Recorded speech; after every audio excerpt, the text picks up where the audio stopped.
Hola a todos, sean bienvenidos a la clase.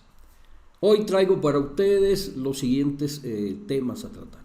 Vamos a estar viendo cómo determinar en cualquier instante de tiempo qué posición ocupa el cuerpo.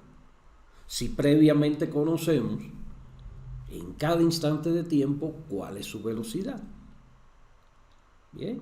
También estaremos viendo cómo determinar a su vez la velocidad en cada instante de tiempo si conocemos previamente en cada instante de tiempo sus valores de aceleración, los valores de la aceleración de dicho cuerpo. Y seguiremos a ese punto viendo los conceptos de radio de curvatura y de curvatura. Y terminaremos con los conceptos de aceleración normal y aceleración tangencial. Entonces, sin más dilación, vamos a pasar a tratar el primero de los puntos. Veamos. Como les decía, vamos a estar viendo cómo determinar la posición de un cuerpo en cualquier instante de tiempo si previamente conocemos la velocidad del cuerpo en cualquier instante de tiempo. O sea, si conocemos cómo varía la velocidad del cuerpo en el transcurso del tiempo. ¿De acuerdo? Entonces vamos a ver a nuestra modelo la mosca. Aquí la tenemos, que en un instante de tiempo al que llamamos T sub A, la mosca se encuentra en la posición A. Y esa posición viene determinada por el radio vector de posición R en ese instante de tiempo. La mosca se va a ir desplazando en pequeñas cantidades, o sea, en desplazamientos de módulo muy pequeños. Se va a desplazar, un primer desplazamiento lo estamos representando con el vector en color verde, otro desplazamiento, y así sucesivamente, hasta un desplazamiento que vamos a llamar delta R sub I. ¿De acuerdo? Y ese delta R sub I es un desplazamiento pequeño, un pequeño desplazamiento cualquiera, ¿verdad? Y esa I es un índice que va recorriendo los valores 1, 2, 3, va indicando la cantidad, ¿verdad? La cantidad de pequeños desplazamientos que tengo. Es uno de esos desplazamientos cualquiera. Bien, entonces, aquí tenemos ya una serie sucesivas de desplazamientos, delta R sub 1, delta R sub 2, etc. Hasta llegar a un delta R sub I. Bien. Ahora, la suma de todos esos pequeños desplazamientos da como resultado un desplazamiento total que estamos representando con el vector en rojo y que nombramos como delta R sub AB. Bien. Ahora, vamos a recordar lo siguiente. Recordemos de la clase anterior que habíamos definido a la velocidad media, al vector velocidad media, y vamos a ver ese vector velocidad media en un pequeño desplazamiento delta R sub I. Esto iba a ser igual a la relación entre ese pequeño desplazamiento y el intervalo de tiempo para desplazarse esa cantidad. Pero si esos desplazamientos son muy pequeñitos, o sea, el módulo de esos desplazamientos es muy pequeño, pues resulta que la velocidad instantánea y el vector de velocidad media son prácticamente iguales. O sea, vamos a tener que estas dos cantidades son prácticamente iguales. Por ende, se va a cumplir esta relación, esa igualdad aproximada. Bien. Entonces, como ya habíamos visto, el desplazamiento total delta R sub AB va a ser igual a la suma de todos esos pequeños desplazamientos que aparecen en verde en el dibujo. Y esa sumatoria va a ser aproximadamente igual a esta otra, ya que se cumple esta igualdad aproximada. Ahora bien, si hacemos tender, o sea, si hallamos el límite, ¿verdad? Cuando ese número de pequeños desplazamientos tiende a infinito, ya este signo de aproximadamente igual se convierte en igual. ¿Estamos? Y en esas condiciones tenemos que, por definición, esta cantidad no es otra cosa que la integral definida que tenemos acá. Bien, entonces, eso lo podemos escribir nuevamente. Vamos a escribirlo nuevamente. Aquí lo tenemos. Bien. Y vamos atrás un momento. Y vemos que delta R, es decir, R sub B, perdón. R sub B. R en T sub B. Va a ser igual a ¿quién? A R en T sub A más delta R sub AB. Por tanto, se va a cumplir esta relación. Bien. Y despejando R en T sub B, pues llegamos a esta expresión, a esta igualdad de aquí. Ahora bien, si ustedes van a tomar el tiempo que tarda una carrera, ¿qué es lo que hacen? Toman un cronómetro y lo ponen en 0. Y ponen a funcionar el cronómetro justamente cuando los corredores parten de la arrancada. Bien. Quiere decir que el instante inicial de tiempo, que en este caso lo habíamos llamado T sub B, pues puede ser un tiempo cualquiera en el momento en que yo empiece a contar el tiempo. Entonces, podemos decir siempre que empezamos a contar el tiempo desde 0. O sea, hacemos T sub A igual a 0. A 0 segundos, digamos, por ejemplo.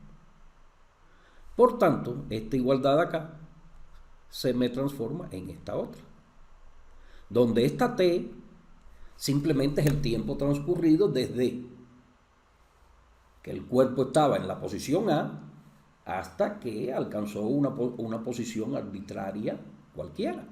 ¿De acuerdo? Entonces, de esa manera podemos hallar, ¿verdad?, la posición del cuerpo en cualquier instante de tiempo. Pero para ello debemos conocer cómo cambia la velocidad en el tiempo. Debemos conocer esta función, cómo cambia la velocidad en el tiempo. Pero además debemos conocer cuál era la posición del cuerpo móvil en un instante de tiempo inicial. ¿Bien? Entonces, conociendo la función de la velocidad en el tiempo y conociendo cuál era la posición inicial del cuerpo, pues podemos determinar su posición en cualquier instante de tiempo. O sea, podemos hallar la trayectoria del cuerpo. A esa igualdad se le llama ley de movimiento. O sea, la ley de movimiento es la que nos determina la trayectoria del cuerpo. O sea, dónde va a estar el cuerpo en un instante de tiempo arbitrario. ¿De acuerdo? Entonces vamos a pasar ahora al siguiente punto, que es algo muy similar, pero en vez de hallar la posición en cualquier instante de tiempo, lo que vamos a hallar es la velocidad. O sea, vamos a hallar esta función. Vamos a hallar esta función si lo que conocemos previamente es la aceleración del cuerpo en cualquier instante de tiempo. O sea, si lo que conocemos es cómo varía la aceleración en el tiempo. ¿De acuerdo? Vamos a ver. Aquí he hecho un dibujo similar al que ya hemos visto, al que vimos anteriormente, pero es decir, esta línea amarilla ya no es la trayectoria del cuerpo, es como vimos en la clase anterior, sería una trayectoria entre comillas, sería la trayectoria que describe el extremo del vector velocidad en el transcurso del tiempo. O sea, en el transcurso del tiempo, ese extremo del vector velocidad va cambiando de posición y los puntos por los que pasa ese extremo, pues van marcando una línea determinada, que es esa línea que está dibujada en amarillo. Entonces hemos elegido dos instantes de tiempo, uno t sub a, uno t sub b, y hemos dibujado la velocidad correspondiente a cada uno de esos instantes. Bien, eso me da una cantidad total de variación del vector velocidad. O sea, tengo dos velocidades en dos instantes de tiempo diferentes, y eso me da como resultado, ¿verdad?, la variación, ¿verdad?, la variación de la velocidad, que estoy representando en rojo. O sea, en rojo estoy representando el vector cambio de velocidad total, desde que el tiempo era t sub a hasta que transcurrió un tiempo hasta t sub b. Y entonces ese cambio total de velocidad lo estoy componiendo por varios, ¿sí?, por una cantidad sucesiva de pequeños cambios de velocidad que estoy representando con los vectores que están en verde. O sea, que ese cambio de velocidad total que estoy nombrando como delta v sub AB es igual a la sumatoria de todos los pequeños delta v. Bien.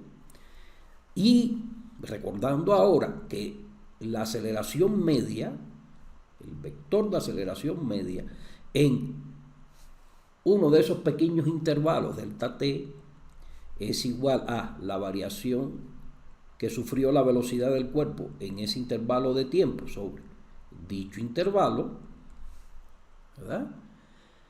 Si ese intervalo de tiempo es muy pequeñito, entonces aquí la aceleración media y la aceleración instantánea pues son prácticamente iguales.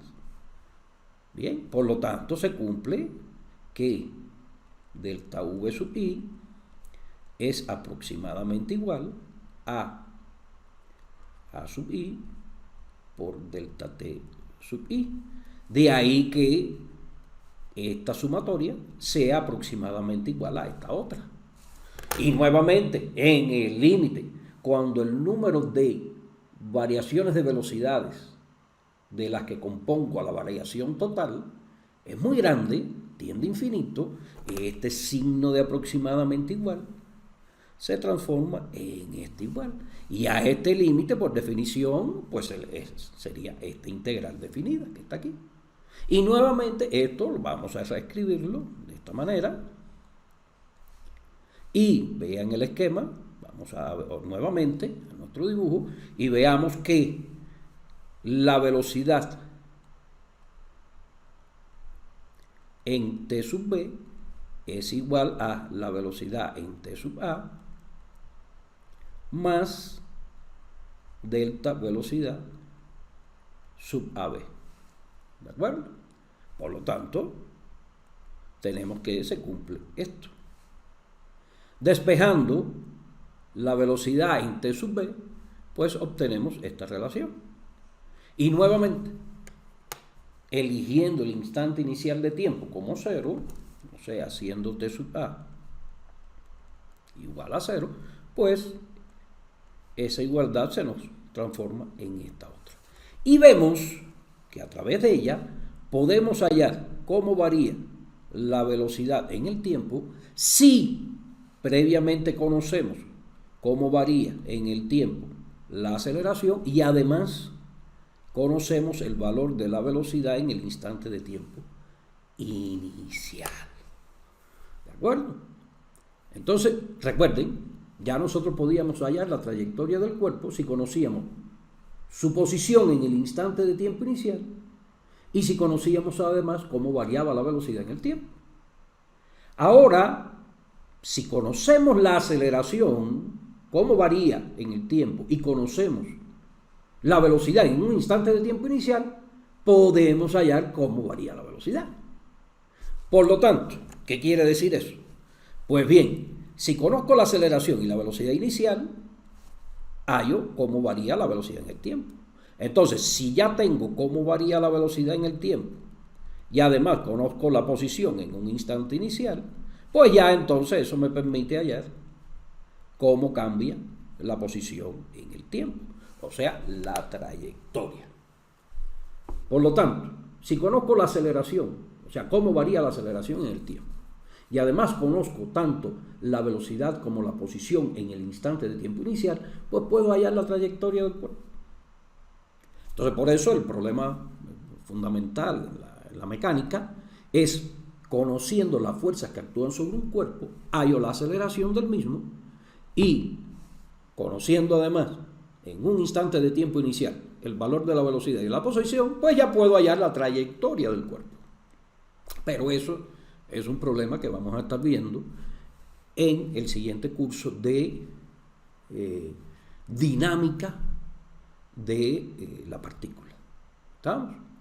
Entonces ahora ya vamos a pasar al siguiente punto, que son los conceptos de radio de curvatura y de curvatura. Vamos a dibujar un círculo de radio R y vamos a marcar en la circunferencia de ese círculo dos puntos, que aquí están resaltados en rojo, uno A y otro B.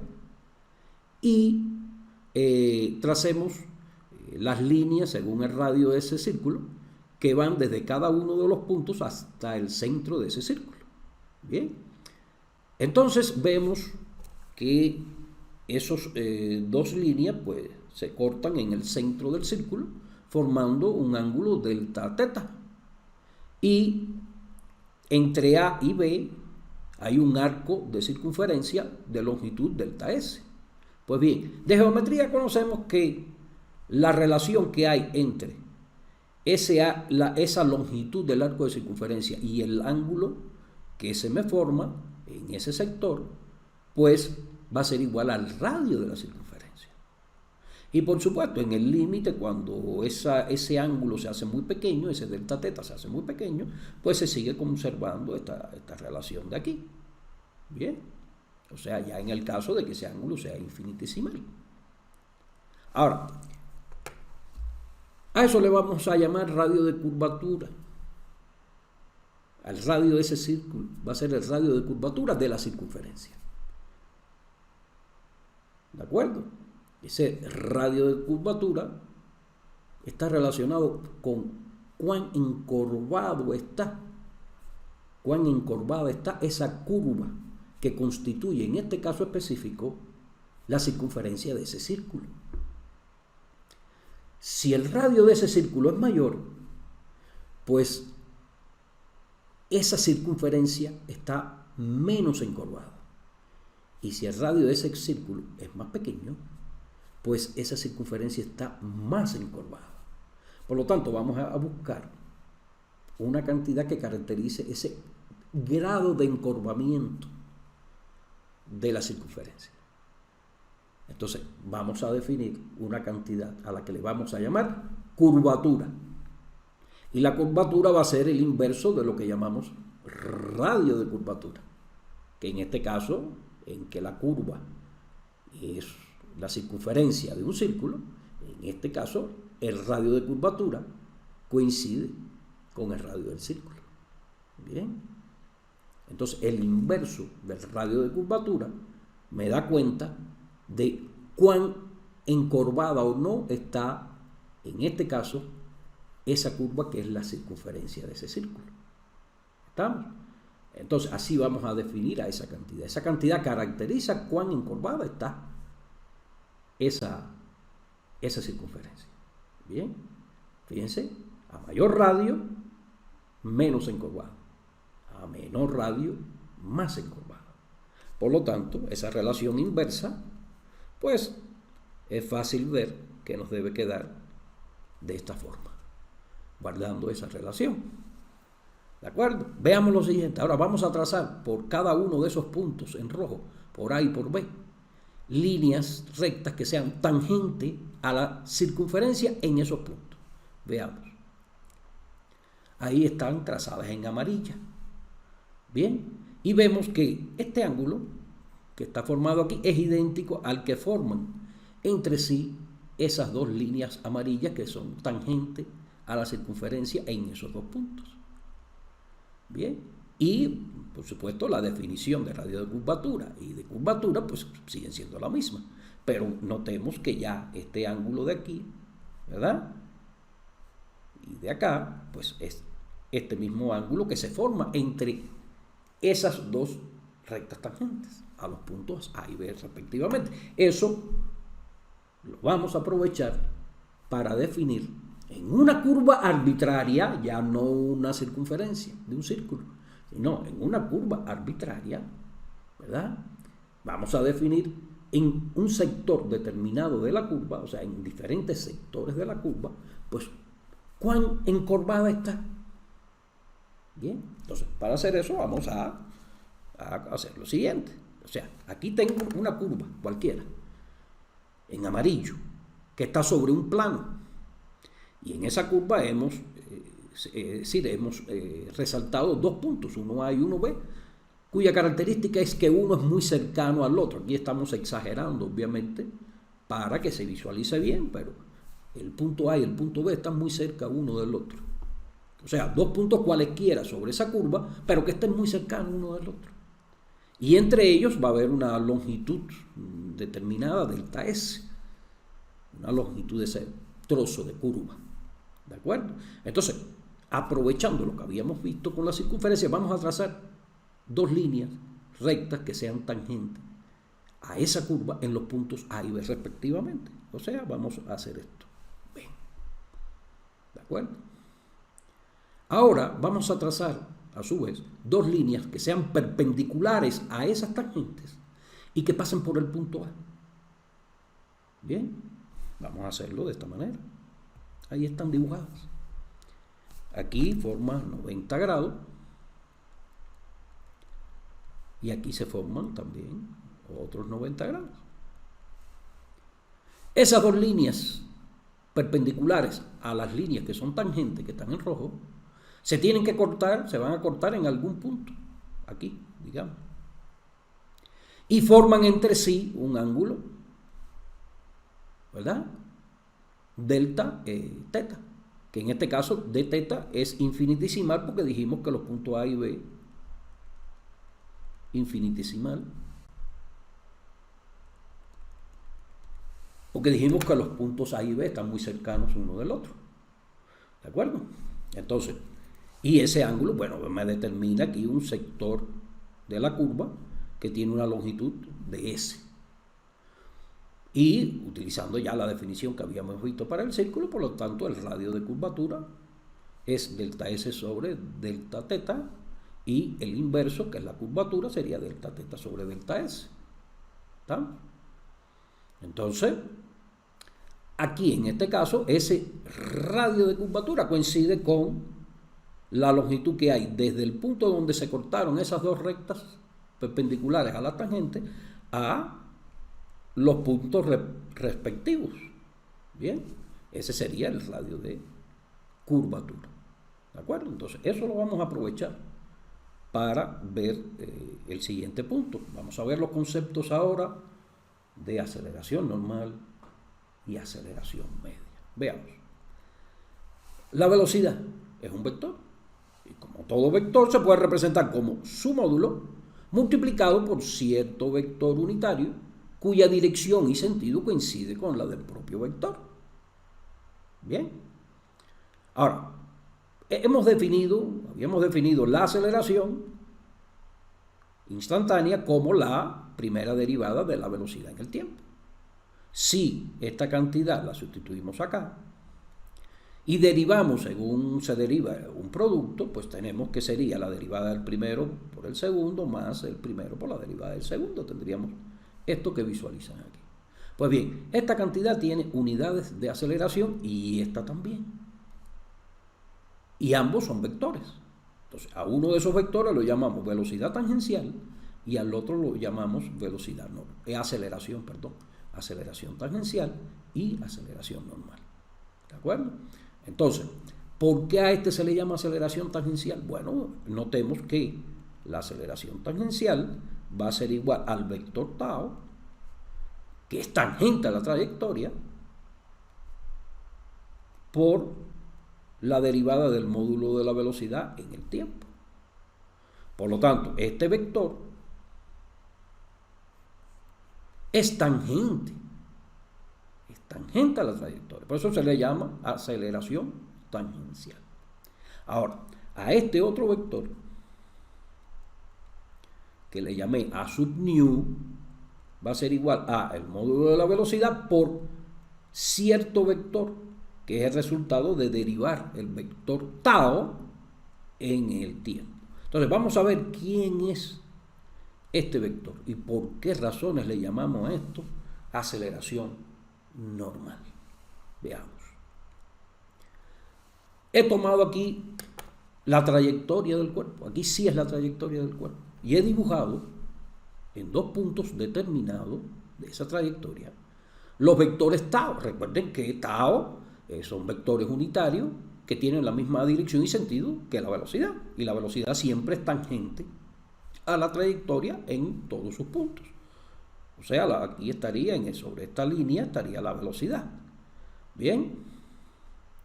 La velocidad aquí. Esta sería la velocidad que hay en el punto A. O sea, en el instante de tiempo t sub A. Y aquí, o t, vamos a llamarle simplemente t, en un instante de tiempo dado t. Y aquí tendríamos, ¿verdad?, la velocidad en el instante de tiempo t más delta t. ¿Estamos? Ahora, vamos a trazar perpendicularmente a esos vectores tau. Vamos a trazar, porque en definitiva recuerden que aquí esta línea es la tangente, ¿verdad? Esta línea son las tangentes. Entonces, perpendicularmente a esas tangentes y pasando por los puntos respectivos A y B, vamos a trazar dos líneas, dos rectas. Así, vean. Y eso es lo que nos queda. Recuerden que aquí esta sería la tangente, una tangente al punto B, esta sería la tangente al punto A, y este ángulo de aquí sería delta teta, tal y como tenemos acá. Bien, ya eso lo habíamos visto. Entonces, y este sería el radio de curvatura de esa trayectoria. Aquí sí la curva es la trayectoria del cuerpo. ¿Estamos? Entonces, vamos a ver lo siguiente. Según la definición que habíamos visto, tenemos que la curvatura, pues, es esta relación. Bien, en el momento en que delta teta se hace muy pequeñito. Bien, estos dos ángulos son el mismo, porque lo que hice fue trasladar este vector paralelamente a sí mismo, conservando su módulo, dirección y sentido. O sea, lo trasladé para acá. Es este mismo vector que estoy señalando aquí, que está en verde. ¿De acuerdo? Entonces, ¿qué tenemos? Notemos que el módulo del vector tau, recuerden que es un vector unitario, por lo tanto es 1 el módulo. Y el vector en tau en t más delta t, pues también es 1. Ese módulo, ese vector unitario, pues tiene módulo 1, eso no cambia. Entonces, un vector unitario puede cambiar su dirección y sentido, pero no cambia su módulo. Bien, por lo tanto, al él cambiar de dirección y sentido, lo que me formaría es un círculo, como ven ahí, con una circunferencia en rojo, ¿verdad? Entonces, este sector de esta circunferencia, ¿verdad?, esta cantidad de aquí a acá, ese sector, pues tiene una longitud dada, ¿cierto? Una longitud dada. Y esa longitud es el radio de esa circunferencia por este ángulo. ¿De acuerdo? Pero el radio de esa circunferencia es 1, porque ese vector unitario tiene módulo 1. Por lo tanto, el módulo de delta tau, que es ese vector que está en amarillo, representado en amarillo, es aproximadamente delta teta, como pueden ver ahí. Ahora bien, cuando ese ángulo delta teta se hace muy pequeñito, infinitesimal, pues van a guardar delta tau y delta teta esta relación, donde este vector nu es un vector cuyo módulo es 1, ¿bien? Y que está, porque ya vimos que en el límite, cuando delta teta se hace muy pequeñito, pues el módulo, o sea, esta igualdad aproximada se convierte en esta otra. El signo se convierte el signo aproximado en igual. Bien. Y entonces, esto es el módulo de esto. Entonces, aquí tenemos el módulo de ese vector por un vector unitario que está dirigido según ese vector amarillo. Que cuando, es decir, este punto se aproxima, este punto de aquí se aproxima mucho a este de aquí, ese vector amarillo se pone perpendicular a tau, ¿verdad? Tangente, se pone tangente a la circunferencia que está en rojo en ese punto. O sea, que el vector nu es un vector perpendicular al vector tau. ¿De acuerdo? Forman 90 grados entre sí. Por eso le llamamos que es un vector normal a el vector tau. Es un vector que forma 90 grados con relación a tau. Y de ahí el nombre que vimos de aceleración normal. ¿Por qué? Porque esa aceleración va a ser perpendicular a la aceleración tangencial. ¿De acuerdo? Entonces, ahora, si esto se cumple, pues la derivada del vector tau en el tiempo, ¿verdad? Que tiene esta forma que está aquí, esta es la primera derivada, sustituimos esto por esto que está aquí y nos queda esta relación. Ahora, multiplicando por un 1 de la forma delta S sobre delta S, o sea, este multiplicando por este 1, ¿bien? ¿Qué nos va a quedar? Nos va a quedar lo siguiente. Fíjense que esto, de acuerdo a como vimos en la clase anterior, no es otra cosa que el módulo de la velocidad. Y esto que ven aquí, veamos, vayamos atrás, vamos a ver quién es. Vean que es nada más y nada menos que la curvatura, pero la curvatura es el inverso del radio, o sea, la curvatura es el inverso del radio. Y entonces, pues nos queda que la derivada de tau en el tiempo es esta expresión de aquí. Y ahora llevando eso y sustituyendo aquí, recuerden que teníamos que la aceleración total era igual a la aceleración tangencial más la aceleración normal, donde la aceleración tangencial es esto. Y la aceleración normal, habíamos visto que era este término de aquí. Entonces, si multiplicamos v por esta derivada de tau en dt, pues nos va a quedar esto. Hagan ustedes la sustitución para que lo comprueben. Y definitivamente podemos escribir entonces la aceleración total como la aceleración, como vimos, tangencial más la aceleración normal escrita en estos términos que ven. Entonces, con esto vamos a cerrar la clase y, como siempre, les agradezco mucho la paciencia que han tenido para conmigo y la atención que me han prestado. Los invito a que se cuiden mucho y a que estén presentes en la próxima clase. Entonces, gracias y nos estamos viendo.